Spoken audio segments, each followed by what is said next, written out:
to Get With the Programming. I'm Chase Ingram. I'm Captain America. And Bill Grundler is not here. But I will say, is this twice in 1 week?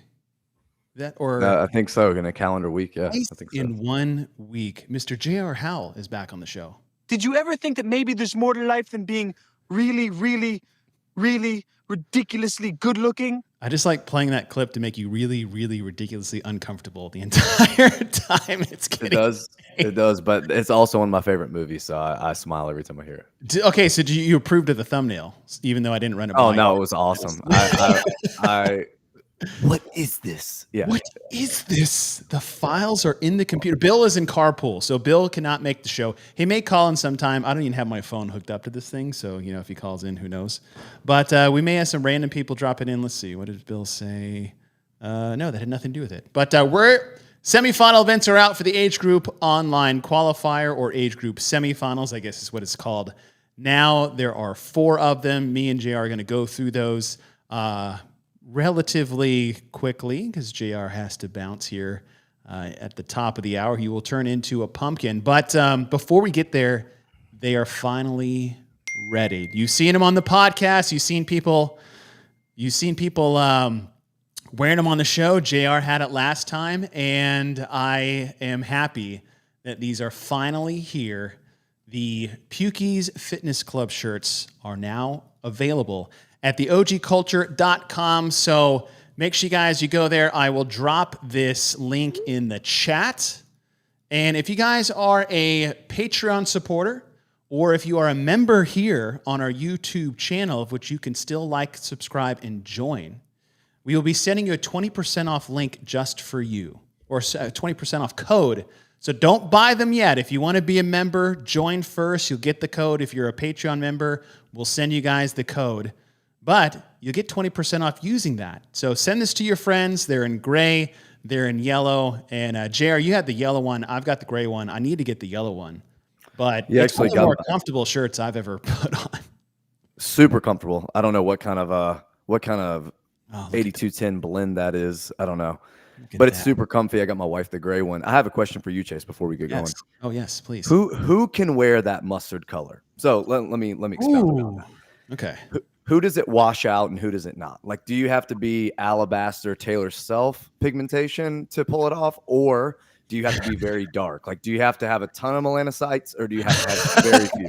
Like, That's a great question. I just feel like yellow is a color that people are like, nah, I can't wear that. Before I get to that, does anybody recognize the coloring and font for this shirt? And drop it in the chat if you do, because there's a lot of caps getting tipped with this shirt. But to your original question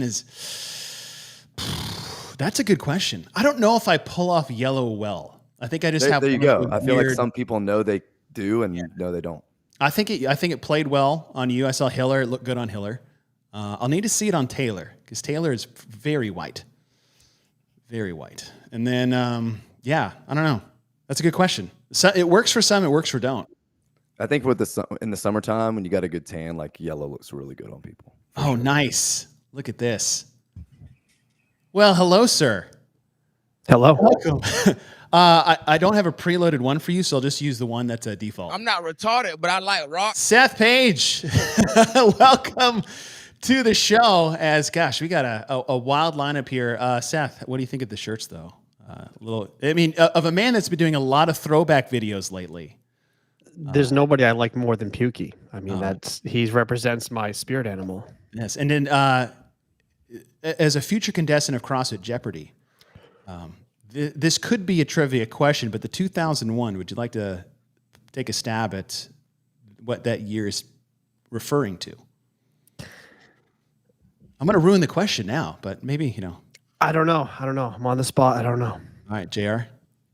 I would think that it's when .com first started, fast and heavy, first workout ever. There you go. Really? You must answer in the form of a question, but 2001 is the first year of .com. I want to say it was like February 13th is the number I have in my head, but smoking like cheap crack. We're bringing it all back. But we're here to talk the semifinal events for the age group, for the age groupers. And they just got dropped today at noon Pacific as we look at 4 total events. Before we really get to the events, I'll just question right off the bat is that what do you guys feel about 4 events in total? Before we even, I haven't really even dived into these, so I'll be seeing these about as raw as it could be. Seth, what do you think about 4 events just right off the bat? How do you feel about it? It's fine. I like that it forces everyone to execute on each and every one. You can't have that bad workout and then still get in. You have to be able to just be on your A game 4 times in a row. I'm fine with that at this level of competition. JR, what about you? Since in a lot of the age divisions, they're qualifying essentially the same amount of people as you would qualify to semifinals from quarterfinals for the individuals, albeit the testing pool is going to be a lot smaller for most of the divisions. I still like 5, but on the bright side, you have a heavy event that is not single modality and is not a 1-rep max. So I think in that respect, definitely a plus. I'll always be happy if that's the case, especially when it's anything less than, I would say, 7 to 8 events as a single modality weightlifting test. But I like what you said there, Seth, was it puts more pressure on the field to perform across all 4, and you can't just have a bad event you can sneak through. So I do like that thought process too. I also don't know if we have a heavy event. I'm not convinced that that's a true heavy event. I like that. Well, you got to think about, we'll start with event number 1, and we have 4-time, a couplet of rowing for cows. All right, so cows are back. I know JR is happy at least to see cows on the board versus meters. And then we have snatches. Now, I don't think it says squat snatches or snatch anyway. I guess I could look at the scorecard. I'll probably pull those things up as we go through this. But 50 cal row, 9 snatches at weight 1, 56, 53. Weights for the man, 165, 195, 225. And then 115, 135, 155 for the women. And Seth, that you were saying is that they don't necessarily have, quote unquote, a heavy event, but I would say the age groups we're working with and the total volume of cals here is you are snatching under fatigue, but 225 for 3 on the last bar. We saw, 225 for reps at event number 1 last year for semifinals, being a part B of the workout. Now we saw clean and jerks in not a similar format, but ascending weights, not really getting to a max weight, although 245 for clean and jerks in quarterfinals, I think is much easier than 225 for snatches here at this point. But would you like to see maybe one last bar here? I don't think I would like to see 4 rounds of 50 cal, so there would be adjustment there, or maybe a change in the number of snatches that they're doing versus the weights. Yeah, I think just 3 reps is like just proving you can do it, not proving that you have capacity within it. You know what I mean? There's a big difference there to me. So that's just, and I have no problem with this event. I like this event just fine. But if there was one thing to stand on, I think it would be that, especially when you talk about the 35 to 39s, that's not a challenge at all for anyone who's going to be getting to the next level. Right. JR, we touched on the cals being in order, but what do you think of the volume versus the number of reps we're doing for snatches? Because Seth, you just said it's like for athletes that are, now we're not just taking 10 like we have in years past to the CrossFit Games. For a lot of divisions, it's upwards to 40, 30, and maybe 20 for the higher age group divisions. This feels like a lot of rowing versus what we're testing with the barbell. Yeah, I would say, even the most confident snatchers, so the strongest people that have big tanks, right? They're looking at this and they're like, hey, I can spend 6 to 7 minutes on the rower, and then those 18 snatches are going to take me like maybe 2 minutes. Like I think people look at this workout and the ones that are going to make the games are all going, okay, sub 10. Like that's the goal, is sub 10. So to me, things I love about it, we are lifting under fatigue, which I think is good. We have it with a monostructural element, and a lot of times, maybe we'll see it mixed with a gymnastics couplet of like ascending skill level of hanging movements or inverted movements or whatever. So I think it's cool that they brought that back. You have a monostructural with a weightlifting. But yeah, I'm kind of with you guys when I look at it. If I'm nitpicking, I'm like, hey, that's a lot of time spent on the rower comparatively to on the barbell. And whether you want to go 12, 9, 6, whether you want to go 15, 10, 5. So you have 30 snatches total, which I think would have probably been better. You look at it though, and you say, okay, well, okay, the bigger, stronger guy's going to move the barbell better, and the bigger, stronger guy's probably going to rip the rower better. So the same athlete is probably going to prevail, whether it's 30 snatches or 18, or whether it's 50 cows or 30 cows. Well, and to that point is that the bigger, stronger athlete, they don't even have to row that hard to have an advantage on the row. So therefore, they're not going to be at a fatigue disadvantage if they are the less conditioned athlete because of that row. Because you're looking at that row, and I think even at a decent pace, you're looking at 2.5 minutes. No need to really go faster than that per row. Now, someone who's like upwards, say for the men, like 6 foot, 200. Right, you can sit there at like 1,400 cows per hour and just be chilling the entire time at near an active recovery. And then now I get to go to a barbell for 9 reps at 165 where everybody's doing singles. I was looking at the standards here, and the snatches are anyway for the barbell. What do you guys think about? I know it's different with masters, but I know what Bill Grundler was saying is everybody should be squatting these snatches, or at least be forced to, because that's going to actually prove who has a bit more of the, one of the 10 general physical skills being mobility as part of that. Not necessarily need to test mobility, but faking a power snatch versus the ability to actually snatch well, I think is a big difference between power and squat. Yeah, I think it's fine. I think they can take that test and kind of make the more mobility feature of it be at the games, since they're taking 30. If they were only taking 10 at the games, I'd say something different. But this is just about, again, the next level of capacity, I think, for these athletes. And when you really want to get into the nitty gritty of their specific attributes, I think the games level is more where you can do that. That's just my opinion. That's a good I think point. It's fine. Yeah. Yeah. I mean, and the first 2 divisions are taking 40 in each one. And it doesn't have to be as selective. Do you feel like, and we actually say this a lot, is depending on the field that you're taking and what we've done prior to this competition and where we're going to be, does that change the way you guys view some of the programming based off that? Because like you just said, it's like if it was 10 people, I'd probably judge this event a bit differently than it was the field of 40. Yeah, it's a really good point. I tend to look at them as standalone, and I have to kind of remind myself not only of what we've done to get to this point, but even what we've done to get to this point, how many of the athletes' performances, the top 200, let's just say, were heavily scrutinized. So while you're seeing muscle ups in quarters and muscle ups in semis, they're at a different little different capacity.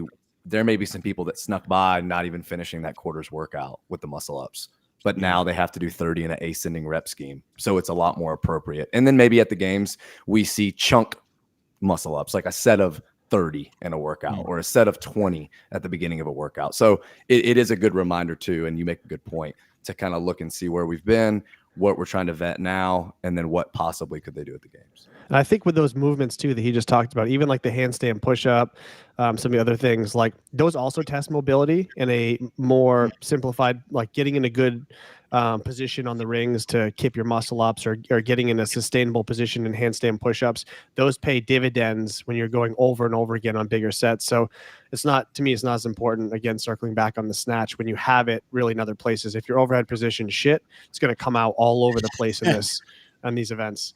Yeah, I agree with that. And last thing here is, thank you, Eden, for that, is the 20-minute time cap. I feel like that is very generous. I think I read this as a sub 10-minute endeavor. I read it like 3 times. I was on the phone with one of my athletes before this, and I was like, can you 20-minute time cap? They just want someone who doesn't get the last barbell. They want you to stand there for 7-8 minutes and just take swings at it over and over and over again, which will make a massive difference on the leaderboard, right? For like that bottom third, maybe, that struggle with this weight, or maybe the older divisions that are still having some of the more challenging weights as they start aging up. But it's weird. It's too long. It doesn't need to be. The last one here is, what do you guys think about the jumps? Because traditionally with a 3-bar setup ending in 225, we've seen 135, 185, 225. Is what we've seen in the past. I mean, we've seen that with snatches. It was 17-3. That was the rep scheme or weight scheme that they have here. And here we have 65, 95, 225. How do you guys feel about these weight jumps, where we're starting and where we're ending in 3 bars? Yeah, I like the uniformity in the jumps. I like the 30-pound jumps for men and the 20-pound jumps for the ladies. Now, I think only having 18, it's probably better that they're all a little bit closer together versus those really big jumps. Mm-hmm. I never liked the 50-pound jump from 135, and I like the 40-pound jump from 185 even less. I like this a lot more too. I agree. All right. Anything else on event 1 before we move on? I'll just say this. I think this workout is very different depending on the age division taking it on. For the younger you get, the more the row matters. The older you get, the more being consistent with moving the weight matters. So depending on your age, you need to approach this differently. That's my last bit. Which is always the hard thing about programming for age divisions. It's just the variance of people taking the test. All right, event number 2, as many rounds as possible in 20 minutes. So we have our 20-minute AMRAP, 50 double unders, 10 chest to bar pull-ups, 10 box jumps at 30 inches and 24 inches, and then 10 strict handstand push-up. First off the bat for myself, I love the volume of double unders that we have per round. We saw that same number in the open for a 20-minute AMRAP, but we are jumping twice versus, say, the push-pull combo that we have for the gymnastics. So obviously we're not going to be, I don't even know if I should probably look up if you even can, but like rebounding 30 and 24-inch box jumps is even on the table. Is it a step down? Yep. Okay. Good. A step down. Now, here's the thing. I like, as someone in a master's division with master's level Achilles tendons, is I'm okay with a step down, but at this height, I think saying something even like less is just like no rebounding. So if you wanted to hop off the box, because a step down for certain height athletes can actually be a disadvantage. Sure. And now that's nitpicking here and there when it comes to that. But I think at this certain height with people racing this is a 2-foot takeoff is required. Let's see, reps credited to hips and knees fully extended. Athletes must step down for the top of each head. Maybe I'm just saying that because during the quarterfinals, I hopped off the box for my 50th burpee box jump over for 2 rounds. Was pissed that I had to no rip myself before submitting my score. No, yeah, I mean, you make a good point. I think that second bullet point on 2 is really important because what you'll see athletes do a lot of times is they'll use their hands to assist, right? So they'll jump to the top, they'll open the hips, and then as they hop off, they'll put the hands on the box. So I'm reading this as the hands can't touch the box at any point, even after the rep is credited. So if that's correct, having to step down as a lot shorter athlete, especially with the men at 30, is really going to wear out the legs a lot more. And when you look at the workout in totality, you're just like, okay, this is the little guy workout, right? Like if you want to think that workout 1 was for the bigger athlete, okay, this workout is probably not. This workout is a lot of range of motion. It's a lot of volume gymnastics. So yeah, I mean, okay, they get the strict handstand push-ups and the chest to bar. They can deal with stepping off the higher box. Which for multiple rounds is actually a big deal. Once I would say you're 2 or 3 rounds in. I mean, 10 strict handstand push-ups after 2 or 3 rounds is going to make a massive impact, especially with the double unders and the chest to bar pull-ups fatiguing the shoulders. I will say one thing here is like if the movement is credited when the hips and knees are fully extended, to me that says the rep counts in anything I do beyond that. So if you want to put your hands down to come down. Although, as long as you're can't stepping do that down, because then you'll have to step off the box. So there you go again. Yeah. Oh, the wonders of this. Let's go back to the event itself. AMRAP in 20 minutes. We have 50 double unders, so you're looking at 30 to 40 seconds. 30 seconds for those unbroken, 40 with the transition or a couple misses. 10 chest to bar pull-ups. Unbroken shouldn't be too bad. So 30, 2 minutes. So what, 8 rounds, 8+ rounds being an elite score with a possibility at 10, although I think 10 is asking a bit much for that to be 100 strict handstand pushes by the time you get there. So Seth, where do you see the biggest spot where, I mean, I think this is a pretty easy question to answer, but like where people are going to get hung up and how they manage that? Yeah, it's obviously the strict handstand push-ups, but I do think overall this workout is a bit self-governing in the sense that, you know, people aren't necessarily playing with the speed of their double unders in a long workout. They have a comfortable pace. They hold that. Chest to bar pull-ups, they have their rhythm on that. They hold that. The box jumps with the step down and the focus on opening the hip at the top to avoid the penalties, that governs the speed on those two. So the only place that there's really any sort of major strategic need is that strict handstand push-up part. Are you breaking them early to avoid having to take more breaks later, or are you going to try to make up some time early? And then transitions, I think, obviously are a big part of this too. But between the transitions and strict handstand push-ups, that's really the only things you can manipulate in a meaningful way, in my opinion. Well, a part of that too is, I mean, we talked about this with the legless event at semifinals for individuals, is there's with the bike and the box jump overs there, it's a matter of, okay, not necessarily how should I pace this, but do I need to get back to the rope that quick? And if I do, am I setting myself up for failure? And I could see the same thing here is like, all right, 50 double unders, whatever. Try to keep your heart rate down, not try to make anything worse and just get through it. Chest to bar pull-ups, do you need to do 10 or do you need to start thinking about, okay, maybe I'll just break here to give myself more time between the last set of handstand push-ups that I did and the next one that I'm going to do. And then the same with the box jumps. There's really not a way to do that fast, especially with the step down. So it's more of like, just get through that. And it's how soon do you want to, or how you get to the handstand push-ups is just as important of how you manage those while you're there. Yeah. I mean, I basically, there's two ways that I would consult somebody to approach this. One is to take the transitions and use that as your rest as you go from station to station. And once you commit to the movement at that station, you're trying to hang on. But for those who don't have as strong of gymnastics, and this could apply to the chest to bar too, I would encourage somebody coming off the double unders or coming off the box jumps to try to almost remove that transition as much as possible. Take the first set, whether that's 5, 6, or 7 reps on the chest to bar or strict handstand push-up, and then that rest you would have at transition, you would put into the middle of that set. So then you would be able to have the equal amount of rest while breaking something up. And that would be the only other way that I would think you could approach something like that.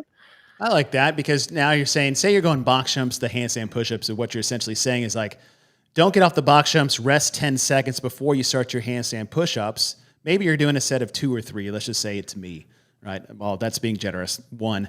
But fair. I come off the box, do my 1, and then now I can take those 10 seconds that I didn't really need as far as interference from box to handstand push-ups and interweave that with handstand push-ups between handstand push-ups. I like that.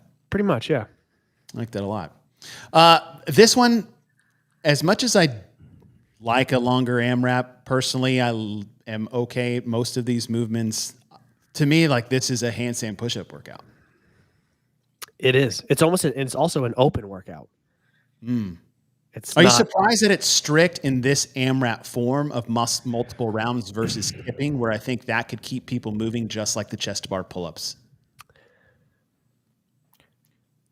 Go, JR. Revisiting the strict handstand push-up is fine, I think. We did have a very dense pressing and grip workout in quarterfinals, but as we kind of stated, like you could have just snuck by into the top 200, and now there's no hiding if you're trying to make the top 40 or 30. Yeah. We don't know what CrossFit told them with the programming, and I'm very like, I want to keep that at the forefront because I look at this workout and I'm like, hey, this is your handstand walk opportunity right here. You go 50 jump, 10 jump, and then 50 foot, and then man, that would look nice. So it would look nice, but then also too, you get shoulder endurance and you get some shoulder stamina. You get some really high heart rate handstand walking.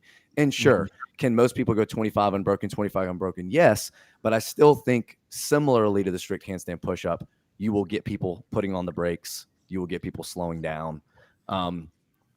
They may have just said, hey, guys, no 25 feet. That's one of your boundaries we're giving you. You can't do lunges. You can't do shuttle runs. You can't do handstand walk. You got to wait till the games. They're waiting till semifinals. You got to wait till the games. Cool. That being said, it's still too like I like the idea, especially in a 20-minute AMRAP, if the chunks are pretty small, which I still think these chunks are small. It's not a lot of chunk volume that you could have put 5 wall walks in. And you just could have seen a little bit of a different stimulus, more opportunity to rest in between reps, more opportunity to slow down as the workout goes. I mean, I think to y'all's point, this is definitely, it's just going to come down to strict handstand push-ups, regardless of how much the box is going to force some people to slow down. Yeah. I like that. I like that idea of a handstand walk for 50 just because I'm a OCD numbers guy, or the opposite side of the spectrum is, like you said, 5 wall walks. Is that we did the kipping, we did the strict, we did the wall facing to get here. why not throw something in there? The wrench being the higher skill or the more physically demanding skill that's a wall walk. And I think also, like, you're going to see when we get to event 3 and 4 that the choice of the strict handstand push-up here plays a very major factor in the order of these workouts. So whether that was intentional or not, the 100 potentially, or even 80 or less strict handstand push-ups, I think have a massive effect that people aren't considering quite yet on 3 and 4. So Yeah, definitely overall theme of shoulder stamina. A lot of shoulders in here. And we didn't do any shoulders in the previous. Oh, wait, no. Yes, we did. All right. Anything else on 2 before we move to 3? We got GR for 5 more minutes. All right. Event number 3, 3, 6, 9, 12. So ascending rep scheme. This reminds me of an old age group online qualifier where it was thrusters and rope climbs. For that one. And then front squats at 185 and 125, their favorite weight of all time in online programming competitions. And then ring muscle up. So you have a total of, 21 plus? 30. 30. Nice. Okay, I like that. And I like the ascending a lot. yeah, that's going to be the biggest thing, right? Is if it came down the other direction, it was descending, you would have less strategy needed. But again, so like looking at this workout now, the weights not heavy. I mean, maybe challenging for some, but if you're in semifinals, that is not a big ask to do 185, 125. So now this basically becomes a muscle up workout, and it becomes, when do you want to break? How early on your set are you breaking to need the minimum amount of rest and recovery to hit your next set? And what does that look like going forward? Then how does event 2 tie into the dip, which is the hardest portion of finishing the muscle up under fatigue? This is where strategy, I think, really starts to pop out.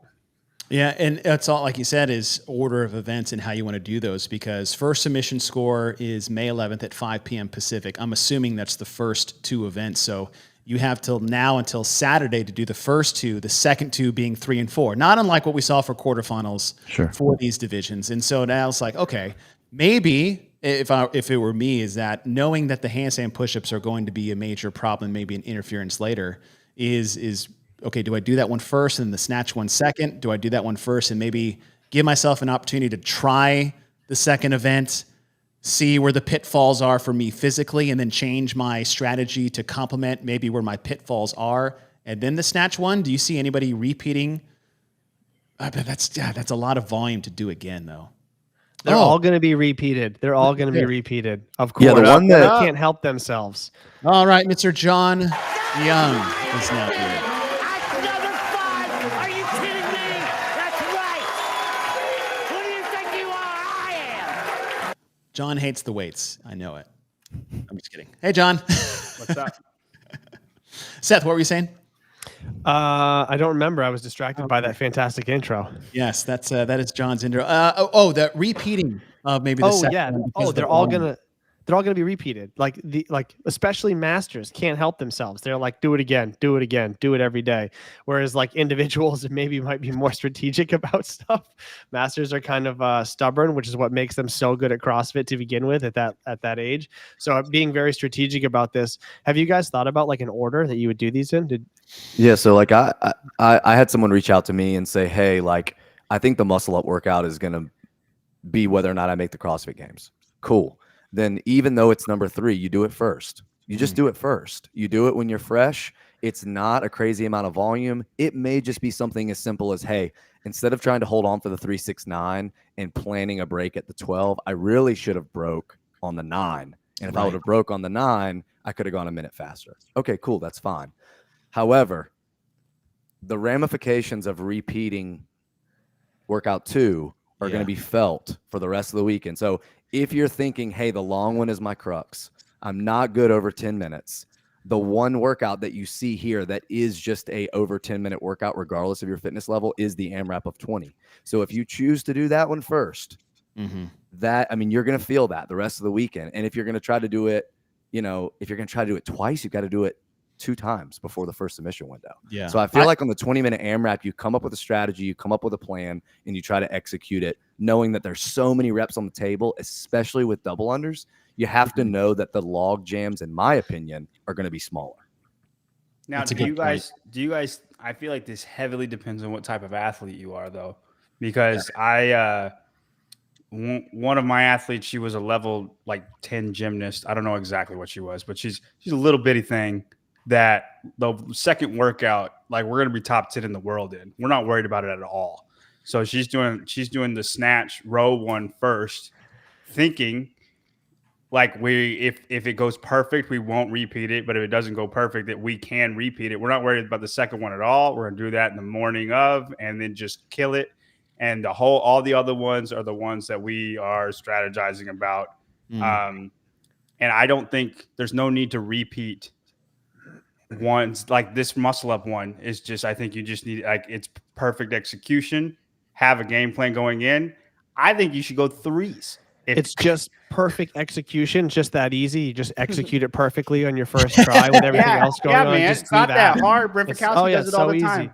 So easy. Yeah, especially at the Masters division. Just perfectly do this and you won't have a problem. Got it. Just you need to do write out splits, and then be realistic with yourself. Yeah, we'll say like on this workout before I got to take off.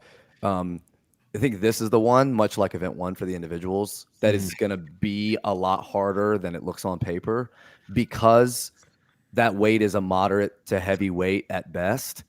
The time in between muscle ups is so small. So Right. instead of thinking, okay, I got my set of 9 and then I got my set of 12. No, you basically have a set of 21 with like 30 seconds of front squats in between. Yeah. Well, there's that too, because when you look at the front squats, is that, okay, what's the interference here? Is like, it's that rack position with the support of the shoulders. It's the triceps getting stressed. It's the forearms and grips getting stressed in that rack position. And even if you want to knock those out fast, all that means, like JR said, is that now you're just back to the rings faster. And that's not necessarily a good strategy to have. So even though you'll have your top athletes, 3, 6, 9, 12, relatively no problem. The ascending rep scheme may play a factor in that, but it's like, is it worth me just doing 9 as best I can when a 5 break, 4 break, something in there to keep myself fresher for the muscle ups where there's going to be more rest between reps if you miss a muscle up than a front squat? That's the question. Yeah. Well, and like John said, it's very athlete dependent. JR, you got to bounce, buddy? Yep, I do. All right, partner. My Thanks little girl is being patient, but only for so long. As you guys said All right, already. you guys have fun. See ya. Yeah, have a good one, JR. See you.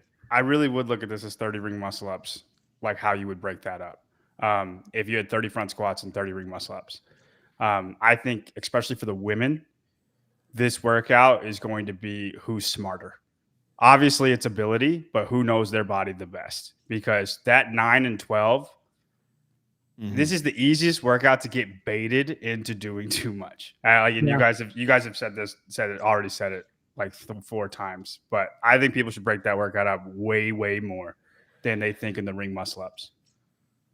Yeah, I agree. And Chase, can I throw out my order? I think I've come to a conclusion. Well, okay, let's get to the end. Let's All go right. through all of them first, just for those watching, and then we'll all pick either our favorite order for ourselves, or maybe, depending on the athletes that we have, what we think the best order would be, including a submission window timeline there. So I like this one. I think it's a big trap coming into it, as John was just saying, is that I think it's easy to disrespect this workout from an athlete's perspective coming in. Just like, okay, 3, 6, 9, 12, all right, things are going to get tougher. Is like, no, because if it's not that it's going to get necessarily difficult, but if you make that one mistake, you do that one extra rep that you shouldn't have, and if you make it, great, but what did you do to try to get that rep? Or if you failed it, even worse, and now those 10 extra seconds come off the board, or 30 extra seconds come off the board, and you don't have that kind of time with the athletes you are competing against to get to the CrossFit Games for the age group divisions to waste. 100%. Nailed it. All right, let's go to the fourth and final event, age group semifinals. We're checking out 30 cleans, 30 toes to bar, 30 thrusters, 10-minute cap, 115 for the men, 75 for the women. Cleans, I'm going to assume it anyway. I'll pull up the standards here in just a second, but you've got pull from the floor into I would assume receiving in a power position. God, it'd be awful if it made him squat, except I would love it. 30 toes to bar, right Take there away in from the middle. workout. And then, 30 thrusters to finish off. First off the bat, 115 and 75 is a little wrench in the system. How do you guys feel about that? Oh, dude, I love it. Everything we just said about the third workout, do the opposite for this workout. Like, I think this is 10s on the cleans, unbroken if you can on the toes to bar. If you're bad at toes to bar, then I mean you're probably not gonna make the games anyway. And then thrusters. Who do you want to make the games? Can you hold on for 30 unbroken thrusters at the end of this? The only reason you're breaking is because you want to. So that's literally just, do you have the heart, the willpower? And I love that. I like 75 and 115 are just a little bit heavier than normal. Who wants it more? That's how I see this workout. I agree with you. And I think a big component of this, which we'll go back to our question of order, is that because you have to push that intensity, even with the volume being this low with those weights, this is going to be quite a destructive workout as well. Yeah. I think this will take a bigger toll on you, maybe even than the results of that 20-minute AMRAP, especially if you're not getting 8 to 10 rounds in there. This can be super destructive when you're hanging on for big sets. 100%. That's a great point, because when we talk about destructive, a lot of people think CNS, which usually comes with like high volume, heavy barbell work. But even with like a longer AMRAP, yes, the volume is there, the workout is longer, but the magic pill of all CrossFit training and methodology is intensity. And intensity is a very potent thing to add. And this event in particular has by far the most intensity out of all of them, even though it reads, like I said, it's another one of those on paper that if you don't understand the intensity that you need, or if it experience the intensity that is necessary, this is one that is going to stick with you for a couple days. Yep. Cleans, toes to bar. John, like you said, possibly breaking up the cleans to set yourself up. I think all of this is a setup to the thrusters. As you said, John, I do think that is, it's there. 30 is within reach. 115, if you're not used to that is a bit of a reach to get there. But I do think how you manage the cleans, and I don't think you necessarily need to go unbroken on the toes to bar to be successful, because 30 toes to bar is getting to top end max sets for, again, we're talking masters divisions, not the elite of the elite, but for the majority, is that doing those 30, what is that going to do to your ability of the thrusters on the back end? Because me breaking, say, 12, 10, 8 on toes to bar with a 7-second break is much more manageable than 12, 10, 8 on a 115-pound thruster. I'm not getting back to that barbell in the same amount of time I'm jumping up to the pull-up bar. It's kind of like breaking the front squat agree. in the third event. Very true. I agree. But if you want a top score, I think you're going to have to. Well, we touched on this in the beginning of the show, is that you don't necessarily need a top score because we're taking 40 from the field at 200. I guess it right? depends on who you are. Yeah. I think this is one of those, and I used to see it at regionals all the time back in the day, was too many people were trying to get the top score when they had no business trying to get the top score. Sure. Right. When they do something like that, that takes them out of their ability to have the best score that they could have. And I don't think you need to do that when you're taking 40. It's what, 40? It's 20% of the field is qualifying for the CrossFit Games for the majority of the divisions that we're talking about. Right? You can make sure is that you can get yourself a bottom 50, 60% finish, because then you are not going. Right. Yeah, Now, I agree. Yes, if that's what we're talking about, John, if you want to have the best score, sure. But we're talking about how do I qualify, right? How do I get to the CrossFit Games?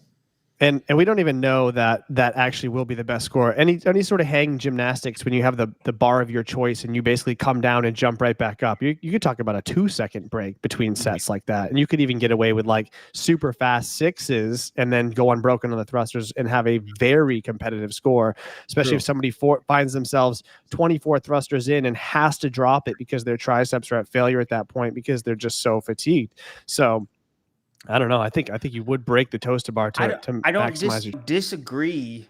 I just think I would rather take like a longer break on the cleans, and then like almost plan for that. Like, and maybe this is just, maybe I'm just thinking about it differently. But I'm not saying it's right or wrong.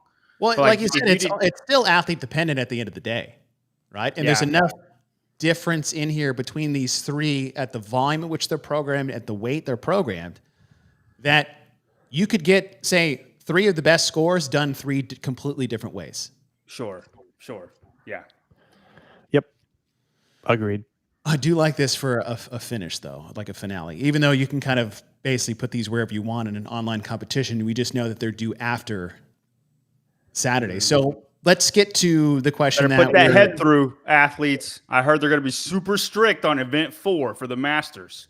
now they'll be going watching to the their knee. games. They're watching their knee extension. That's what they'll be watching. It's too soon. Hip and steel. Wow. Oh Lord. All right. So let's take a thinking back of what we had. So we'll go back to the first event. And first event, 4-time 50 cal row, 9 snatches at weight 1, 56, 53. Weights 65, 95, 225 for the men, 115, 135, 155 for the women. That's event number 1. Event number 2, AMRAP in 20 minutes. I know there's a 20-minute cap, but I think we all agreed this is probably going to be more like a sub 10-minute event for the majority of the athletes that are trying to qualify for semifinals. AMRAP in 20 minutes, 50 double unders, 10 chest to bar pull-ups, 10 box jumps at 30 and 24 with a mandatory step down, and then 10 strict handstand push-ups. We move on to event number 3, ascending rep scheme, 3, 6, 9, 12, front squats at 185 and 125, and ring muscle-ups. And then the last event, as we just said, 30 cleans, 30 toes to bar, 30 thrusters. Cleans anyway, 115.75. That's a power clean. That's a muscle clean, actually.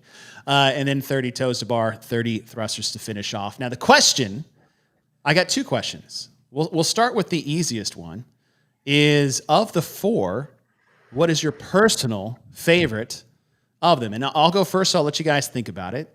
Is the one I would love to be able to do again. Or just a C? The what? For us to do, or like what we think is What's your programmed the favorite best? one? I would say the one, maybe not do in the capacity maybe the programming is, because the one I'm picking, I'm pretty sure I can't really do at the moment, but I would still like to, is that I like event 1. I love rowing for long distance, and the snatching is one of the things that I was fairly serviceable with, at least in my time. 225 is definitely not going up at the moment, but I'd like to get back there as soon as I can. But John, what about you? Of the 4, which one do you like the most? From a personal, I would like to do this one perspective. I'm going to say workout 3, man. That was going to be my guess for you. That's going to be my guess. I am pretty elite at front squats, and I'm much better than people think at ring muscle ups. I'm not elite by any means, but I'm pretty good at ring muscle ups for, I guess, a bigger athlete. And I feel like I know my body well. I think I'm better at breaking up than most when you need to. So I like workouts where you got to be smart to be good at it. If that makes sense. Unless you're just, unless you're Colton Mertens and you can just do everything unbroken and you're awesome. Like then you're like, you're awesome, man. But like, for us regular people, that's my favorite one. I like workout 1 a lot too, but I would just be good at it. It's not like I don't like it for the workout itself. I just be good at it. You know what I mean? So that big dumper of yours isn't going to hold you down on the ring muscle ups. You can just no, rotate that as your center of mass. Gets me up there, believe it or not. Just launch that sucker up there and flip over the top. I got it. Seth, what about you? Which one do you like the most? I would do 2 because I can just take my time for 20 minutes and this clock will save me. So I'll just kind of putt around for 20 minutes, get as much as I can. And then when it's up, it's up. I don't have any other pressure. So 2 for me. JR's in the chat. He says he loves event 3 as well. I do like that one. That's a solid one. I'll probably do event 2 and 3 somewhere in the next month. Have you done, how many of the individual semifinals have you done so far? 3. I've done 1, 2, and 6. Okay. I just did 6 before I came here. After a little conversation with Colton Mertens, I'm very happy with my score.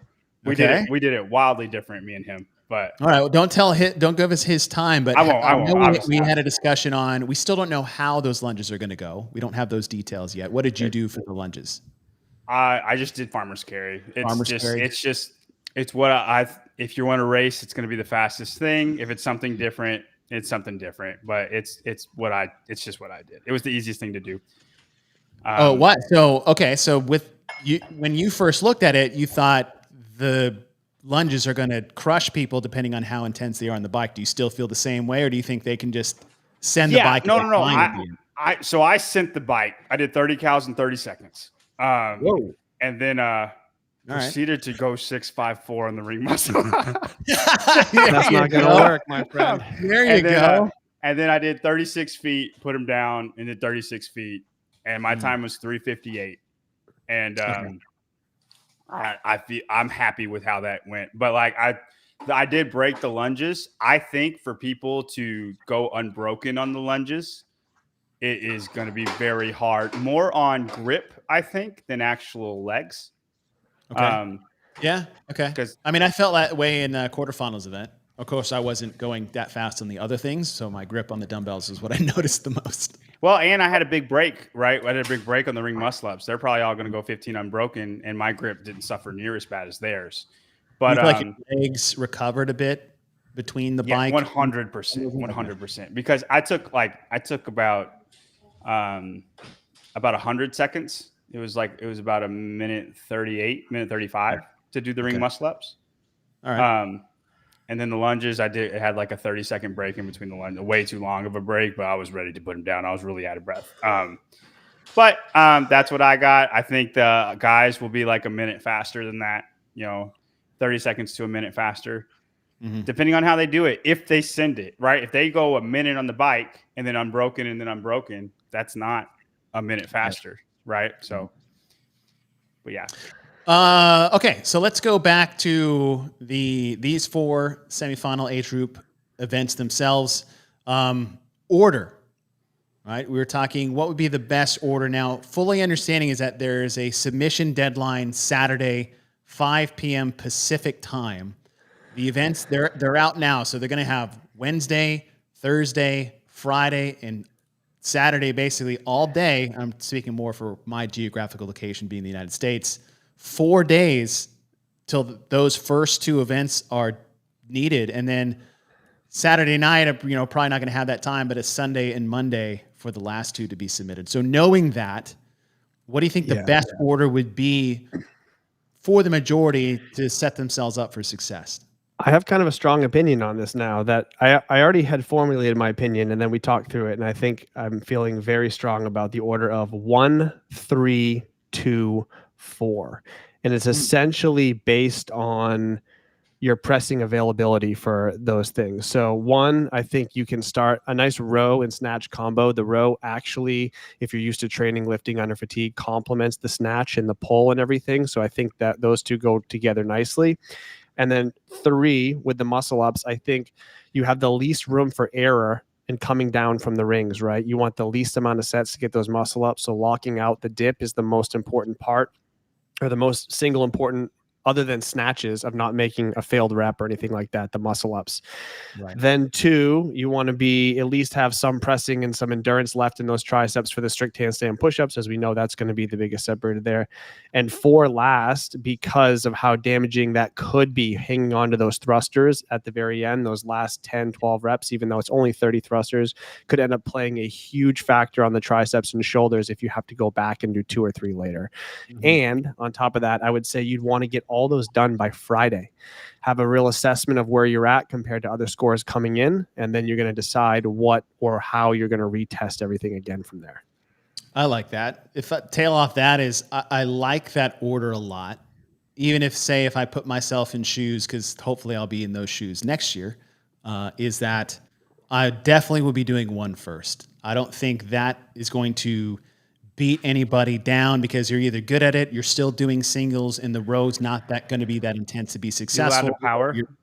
Yes. No, you're allowed to power. I will not be powering any of those. I'll stick with my squat snatches because it's a lot easier for me. The volume's not going to blow up my legs, and I'm going to be fine on the row, right? I can row at a 1400 pretty easy for that amount of volume. And as we said earlier, is that 963, the volume really isn't there to disrupt too much. I just need to make sure that I don't miss any in between. And I would probably do 3, but I would do that in the same day. And even within maybe a couple of hours of each other, because for myself is that I usually do better on for me, that front squat is a little bit on the heavier side, but even if you're cycling quickly, you're just making that a bit more intense. And I always feel better going into an event like that after doing an event like event number 1. I think it's an amazing primer of pulling that you're going to be doing, even though it's a different plane because you're going vertical to below. But I do like if I'm receiving those in squat snatches at 225, by the time I get to the end with rowing, those front squats are going to feel a lot better a couple hours later when I get back on that bar after what I did. And I'll be totally loose, primed, and ready to do ring muscle ups at that. And I'm not going to do any of that in broken. So I do like the 1-3 order. I would actually do that in the same day, probably on a Thursday. Maybe tinker with some things today. In fact, on today, if anything, I would probably play with 2, maybe 8 to 10 minutes at 75% intensity just to see how I'm going to feel, right? It's almost a 7-10 minute primer, knowing how my handstand push-ups may or may not respond. Save that one for Friday, and then based off how that goes or how I feel, saving 4, as you said. I'm picking the same order as you, Seth, but like my intent and reasoning behind it, I just wanted to put more detail on that. And yeah, after I do 4, that would probably be the last thing I would want to do physically for a day or two. But I do like that, getting them all done by Friday. At minimum, I might do this where I get those 3 done by Friday. And I'm talking 1, 3, 2. Depending on how that goes, and if I need to repeat anything, I doubt I'm going to repeat anything from a Friday to a Saturday. Take Sunday off completely, and then save and recover to just hit back against the wall 4 on a Monday, right? I don't really like doing events before a submission window because it feels like it just leaves a foot out the door just in case. Because what I want is in those 30, there is no other option than to do what I'm supposed to do. And if I'm sitting there Sunday, I'm like, this isn't going as well as I thought. Maybe I'll break here. Because there's always, like, what I would do is like, all right, it's 5 p.m. Central, right? So I've got 2 hours before the submission window. Now I'm doing this. I've had almost 2 days of recovery. I've been waiting to do this. And then I'm just going to put my back against the wall where I have to perform, right? Get as game day as humanly possible, because I'll need that. Because I don't want to do 30 thrusters unbroken at 115 at the end of that. And so to force myself in a position that there is no retreat, there's only forward, that's what I would probably do. Interesting. Yeah. I like that. I like that you have to put yourself in that position. You can't just decide that you're going to put a strong effort out there like the day before. You're like, no, I have to be in a do or die scenario or I won't do it. Yeah. For that one specifically. Yeah, right? I get it. John? Well, I'm much more mentally stronger than Chase, so I would not do that. I'm just kidding, just joking. I completely agree with the order. I think maybe it's the difference between younger and older. I would want that day between, not day between, but I'd want to do one each day. I'd do one on Wednesday today, or one on Thursday, one on Friday, one on Saturday, and then if I want to repeat one of those 3, I would repeat one on Sunday, and then I would do 4 on Monday. I think one shot. Sorry. Send it. Go ahead, Seth. Sorry to interrupt, but when we're talking masters, I think you have to understand that these masters are going to do at least 8 workouts. I'm just telling you, 90% of these masters are doing 8 workouts, maybe 10 from now until Monday. I don't think that's smart.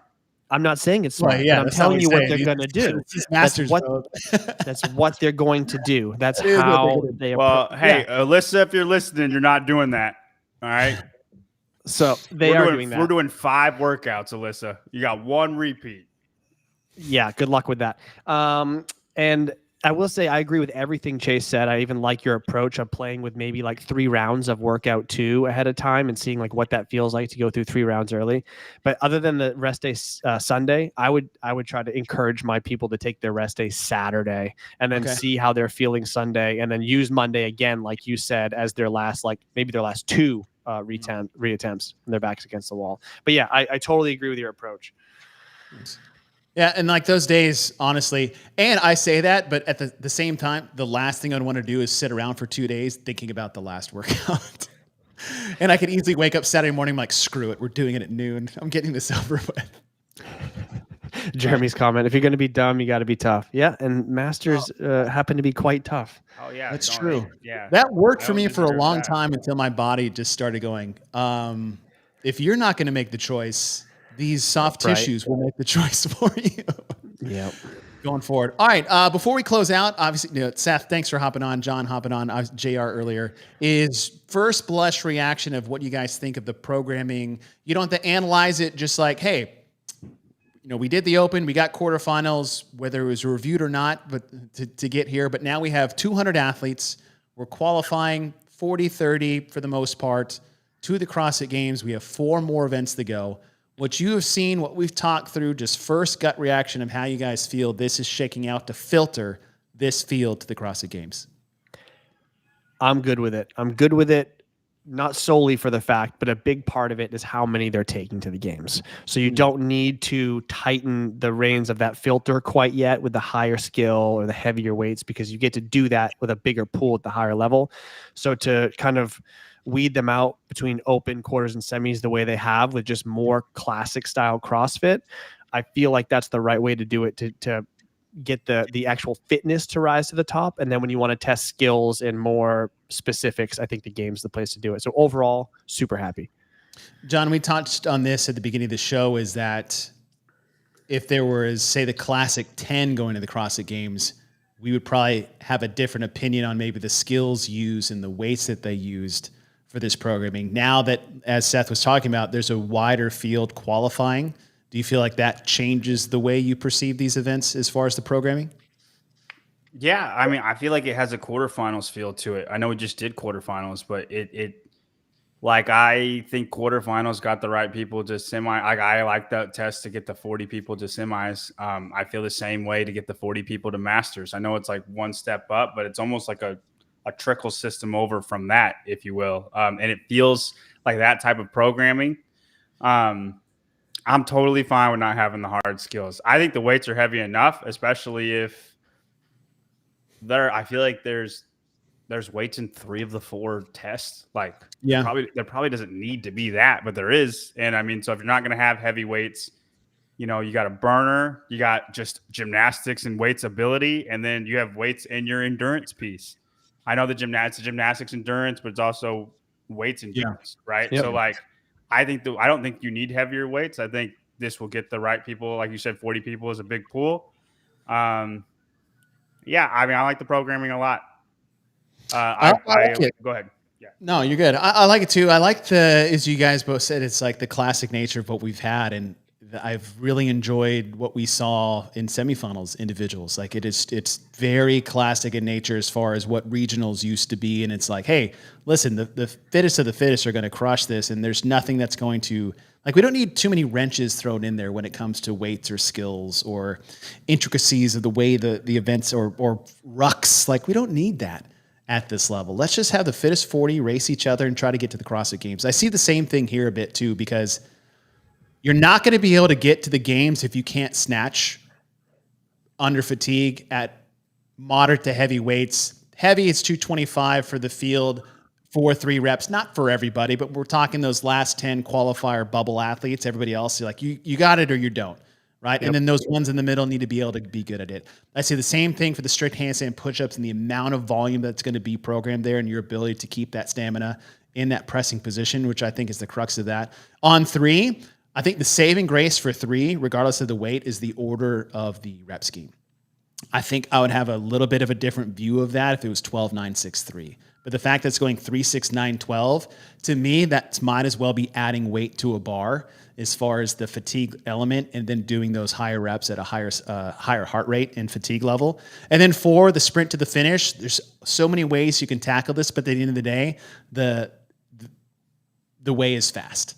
Right? Yep. You want to break it up in power cleans and make it up on toes to bar? Great. If you want to work your way to the thruster bar and just race the 30 at the end and try to hang on? Great. If you want to mix and match any which way to do that, but there's not any other way other than speed to close things out. So I do like overall how this is going to get the number of people that we have qualifying on. And my first reaction is like, I do like this. I think they did a really good job. Agreed. All right, boys. 2 thumbs up. 2 thumbs up already? All right, well, we'll analyze the program in a bit more detail after the weekend, especially after they do these. I always have a different feel of doing these myself. I think I could do most of these. I can't.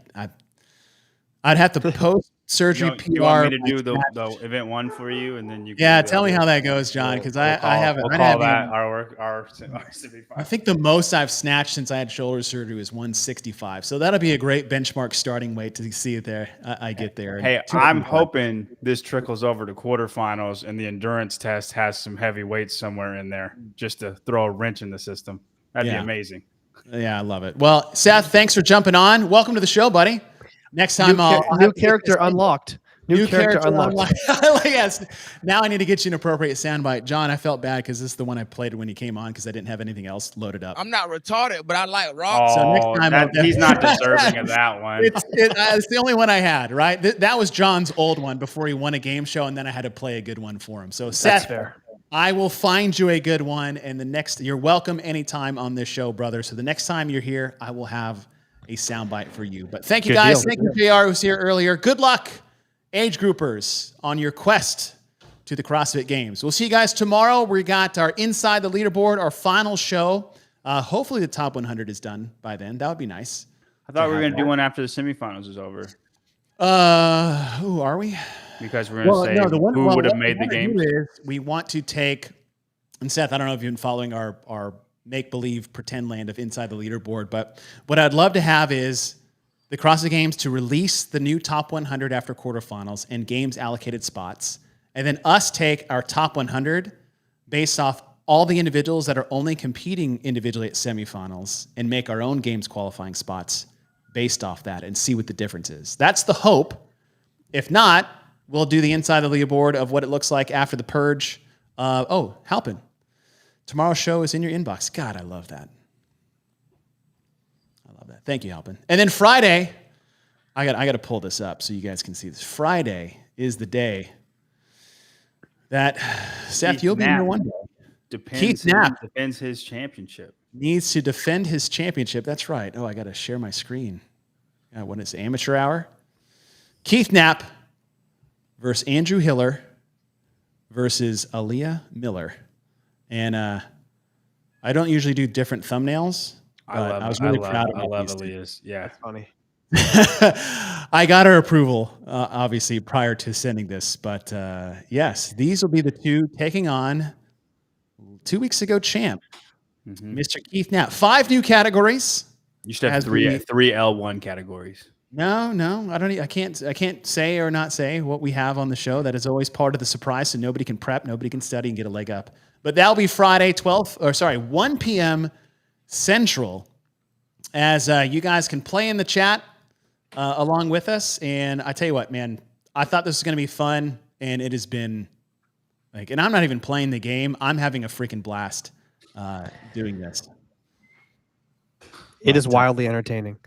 Thank you. That was super fun. So thanks to Bub's Naturals, who is sponsoring that show that allows us to put the effort in there without our significant others getting mad about us spending so much time working for a good time for other people. But that'll be Friday. So we'll see you guys tomorrow at, I believe, we'll be going 3:30 Central and then 1 p.m. Central on Friday for CrossFit Jeopardy. Seth, John, JR, thank you very much. Good luck, Masters athletes.